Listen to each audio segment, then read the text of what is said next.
The sound came from the horse stall just after sunset, a soft scrape that did not belong to the wind. Elias Boone froze where he stood, one boot half lifted, his breath caught tight in his chest. Out here, sounds meant trouble. His fingers closed. Around his Winchester, the wood worn smooth by years of lonely nights. He moved slow, quiet as dust, until the lantern light spilled inside the stall and showed him something he never expected to see. Two women stood there, tall and broad-shouldered, their bronze skin streaked with dirt and sweat. Thick black hair hung down their backs like dark ropes. They were bent over a torn sack of cornmeal, hands moving fast, not like thieves, but like people who had not eaten in days. Their bodies were strong, carved by sun and hardship, muscles tight beneath skin marked with old scars. They turned at the sound of his step, dark eyes lifting to meet his rifle. They did not look afraid. They looked tired. The older one shifted, without a word, placing herself slightly in front of the other. Her voice, when she spoke, was low and rough, like wind sliding over stone. She asked him to let them go. That was all. No begging. No lies. In that moment, Elias saw the marks on their wrists, red and raw, as if ropes had only recently been cut away. Dried blood darkened the skin. Something heavy settled in his chest. He had raised his rifle expecting enemies. What he found, instead, were survivors. He lowered the gun. If they needed food, they could take it, he said. Then they should leave. The women exchanged a glance. They gathered a little cornmeal and a few potatoes. They did not say thank you. As they walked away, the younger one turned back. Her eyes stayed on him longer than necessary, caught between gratitude and something deeper, as if she were trying to remember the face of a man who chose not to kill. When they disappeared into the dusk, Elias remained in the stall, heart pounding, the desert silent around him. That night, sleep did not come. The wind carried strange sounds across the hills, and more than once he thought he heard laughter, faint and distant, like a memory trying to return. Days later, he found dried fish and a bundle of tobacco tied. With leather on his porch, no tracks, no note, only the faint smell of smoke. He smiled then, set out fresh cornmeal in return, and walked away without waiting. From that moment, something unseen began to grow between the ranch and the hills. He did not see them again, not right away, but signs appeared. Barefoot tracks near the well. A strand of black hair caught on the fence. One afternoon, he came back from the field to find the horse stall swept clean and the firewood stacked neat. In the desert, gratitude spoke louder through actions than words. One evening, while patching the barn roof, he saw them standing at the edge of the hills. The older sister stepped forward first, shoulders catching the red light of sunset. The younger followed, lighter in her steps, hair loose in the wind. They approached without fear. Elias set down his hammer and gave a small nod. No names were spoken. None were needed. They lit a fire that night. Elias brought salted meat. The younger woman offered dried herbs. They sat close enough to feel the heat, not close enough to touch. The older sister finally asked if he was afraid of them. Elias told the truth. He said he was more afraid of being alone. That earned a brief smile from her, quick but real. As the fire burned low, they left as quietly as they came. Before vanishing behind the ridge, the younger one looked back again, her gaze lingering like a question left unanswered. From then on, the ranch no longer felt empty. Elias rose earlier. He worked harder. He smiled without realizing it. Sometimes, at dusk, two tall shapes would appear on the hills, watching, learning, deciding. One morning, the sound of hooves cut through the air. Elias looked up from the fence and saw them riding straight toward the yard on ash-colored horses, dust boiling behind them. They dismounted with calm pride, no longer shadows, but part of the land itself. The older sister's strength showed in every movement. The younger picked up a water bucket and began to help without a word. They worked side by side under the burning sun. Every glance carried weight. By midday, the older sister asked how long he had lived alone. Since his father died, he said. The younger teased him gently, asking if there had ever been a woman. He shook his head, embarrassed. The sisters exchanged a look. The older stepped closer. Her presence filled the space between them. She spoke plainly, without shame, saying she had gone too long without closeness, without warmth. She asked him about himself. His answer was simple and honest. He had never known it. The wind shifted. Something unspoken passed between them, powerful and dangerous. She touched his arm, not rough, not gentle, but sure. In that touch was hunger, not just of the body, but of the soul. Elias felt years of silence crack open inside him. They moved out of sight into the cool dark of the cellar, where the world narrowed to breath and closeness. There were no words then, only the quiet understanding of people who had been starved of human contact. When it ended, Elias sat trembling, the weight of what had changed settling over him. She told him he was not like others, not afraid to care for those he was taught to fear. Outside, the wind rose, carrying the scent of smoke. Elias stared toward the thin line of light at the cellar door and knew the fragile peace he had found would not last. Something was coming, and when it did, everything would be tested. Night fell heavy over the ranch, thick and quiet, the kind that made every sound feel close. Elias lay awake, staring at the ceiling, the smell of earth and sweat still clinging to him. Outside, the wind shifted and carried with it a feeling he could not name. It was not fear alone. It was the sense that something had already begun moving toward them. The sound of hooves came first, distant but steady. Elias sat up at once. The rhythm was wrong for cattle. It was too many, too fast. He reached for his Winchester and crossed to the window. Down by the ridge, fire bloomed in the dark. Torches, one after another. Until the night itself seemed to burn. Nia was already awake. She stood by the door, her knife in hand, shoulders bare and strong in the moonlight. Tala stepped beside her, her face calm but pale, eyes sharp as glass. They did not need to speak. All three of them knew what this meant. They were coming. The riders advanced in a wide line, their chants rolling low and steady, rising from the earth like a drumbeat. Firelight revealed painted faces, feathers swaying, bodies hardened by war. 20 men rode into the open ground, torches thrust high. The ranch, small and lonely, stood against them like a final breath. The leader rode forward and planted his torch into the dirt. Flames leaped and cracked. He called out the sisters' names, his voice full of command. He told them to return or watch the ranch burn. No one answered. Eli stepped onto the porch, rifle in hand. He could feel the heat from the torches on his skin. His heart beat hard, but his hands did not shake. He walked down into the open yard, placing himself between the fire and the women behind him. He spoke clearly. He said they had chosen to stay. He said he would stand with them. A murmur ran through the warriors, then fell away. The leader laughed, a sharp sound. He called Elias a small man with no right to challenge blood and law. Elias answered without raising his voice. He said freedom meant choosing where to stand, even when death waited. For a long moment, nothing moved. Then Nia stepped forward, her shoulder brushing Elia's arm. She spoke with strength, saying they belonged to no one now. They chose this place. They chose this man. Even if only for a short time. The fire popped. The wind hissed through the grass.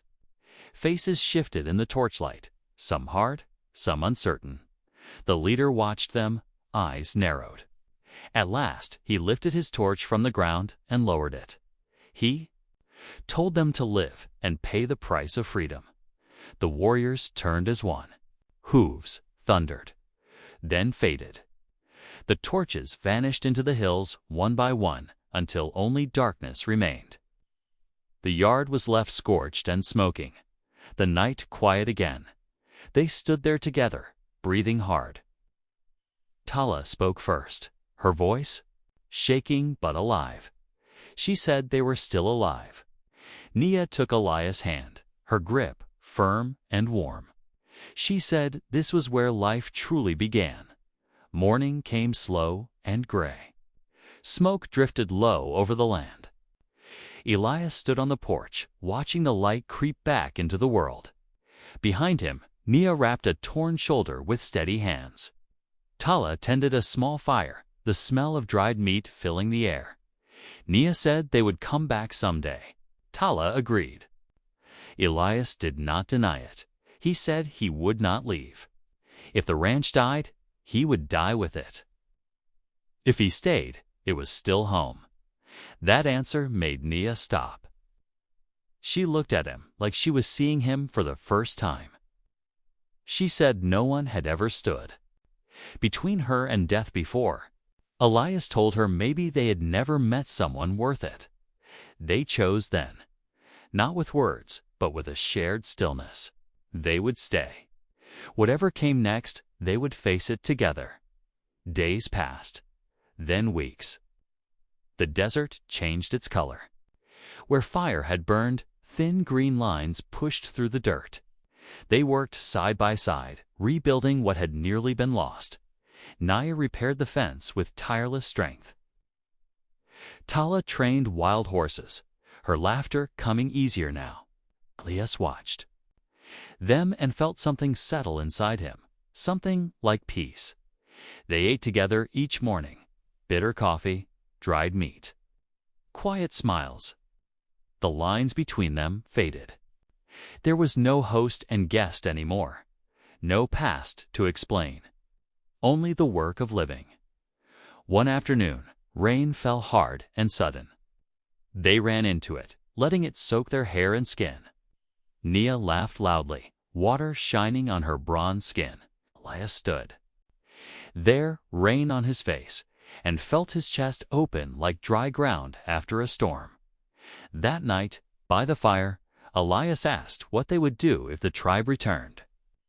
Tala said they would show them they had lived. Nia said freedom could not be burned. Later, as the fire died low, Elias told Nia he did not regret letting them stay. He told her he finally had something worth losing. She listened in silence, then asked him to promise one thing. If the end came, he should live, not die foolishly. He promised nothing. He only said no one would take the woman he loved, the moon. Rose red that night, glowing low and heavy. They waited, rifles ready, hearts steady. Dawn came without blood. The enemy did not return. Sometimes fear dies before the body does. 3 months passed. The ranch came alive again. Corn grew. Horses filled the corral. Songs drifted through the air in a language Elias did not know but felt deep in his bones. They were no longer survivors. They were a family. Yet the desert never forgot. One morning, Tala returned from the hills with worry in her eyes. She said someone had followed her. By afternoon, riders appeared in the distance, fewer than before. Enough to carry a message. They warned them of a man who would not forgive. They said he would come when the red moon rose again. That night, Elias cleaned every weapon in the house. Nia sat across from him, firelight tracing the scars on her skin. She asked if he regretted choosing this life. He answered without hesitation. He said, loving something worth protecting was the only life he wanted. Outside, the wind moved through the dark, and the moon began its slow climb. Whatever was coming, it would not find them running. The blood moon rose slow and heavy, staining the desert sky a dull red. Elias Boone sat on the porch with his rifle across his knees, eyes fixed on the hills. The land was quiet in a way that felt wrong, like the world itself was holding its breath. Behind him, Nia stood straight and still, her knife at her side. Tala crouched near the door, feeding the fire small pieces of wood so it would not die or blaze too high. No one spoke. Words felt useless now. The night stretched on. The wind moved through the grass and lifted ash from old burn marks, carrying it across the yard like ghosts of what had almost been lost. Elias felt the weight of every choice he had made, but there was no regret in him, only readiness. Hours passed. The moon climbed higher. Still, no hooves came. Just before dawn, the wind changed. It softened. The tension that had wrapped itself around their chests slowly loosened. When the sun finally pushed its first pale light over the hills, the yard was empty. No riders, no torches, no death. They had waited for the storm, and it never came. Nia let out a long breath she had been holding all night. Tala straightened, rubbing her tired eyes. Elias stood slowly, his legs stiff, his heart calm in a way he had never felt before. Sometimes the hardest battles were the ones that never arrived. Morning brought warmth and color back to the land. The red moon faded, replaced by blue sky and thin clouds. They drank black coffee on the porch, watching the light spill across the fields. No one said it out loud, but all three understood. Fear no longer ruled them. The weeks that followed were full of work and quiet joy. Elias built another horse stall. Tala trained a new herd, her voice strong and confident as she guided them. Nia planted barley where the earth had once been burned. Green shoots pushed through the soil, stubborn and alive. The ranch became something new. Not just a place to survive, but a place to belong. They ate together every night as the sun set, sharing simple food and easy silence. Sometimes Nia spoke of the old days, of battles and loss, not with anger, but with distance, as if those memories belonged to someone else now. Tala laughed more often, her eyes brighter, her steps lighter. Elias listened and learned, realizing he no longer felt like a man waiting for something to end. One evening, after a long day, they sat on the porch watching the barley sway in the breeze. The land looked gentle in the fading light. Nia turned to Elias and said the earth knew how to forgive. Elias answered that people taught it how. She smiled then, not briefly like before, but fully. Autumn came quietly. The air cooled. The wind no longer burned. Elias stopped counting the days. Life moved forward on its own, steady and sure. The scars on Nia's shoulder faded to pale lines. Tala's hands grew strong from work, not chains. They had become something the world had never planned for them to be. One night, as they lay together in the old cellar, Elias stared up at the wooden beams and felt the warmth of both women beside him. He knew he had lost the safety of the life he once knew. In its place, he had gained meaning. He had learned that freedom was not found in running or fighting, but in choosing who you stood beside when the night grew dark. Nia shifted and spoke softly, saying that once she believed strength only came from fists and blades. Now she knew. It also came from care, from staying, from love. Outside, the wind passed over the ranch, cool and gentle, carrying the scent of earth and growing grain. The land that once held fear now held life. Elias Boone had not fired his rifle the day he first saw two starving women in his stall. That single choice had changed everything. It had freed not just them, but himself. In the wide, unforgiving desert, 3 lost souls had found something rare.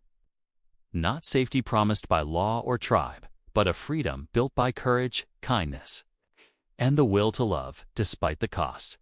And that was enough.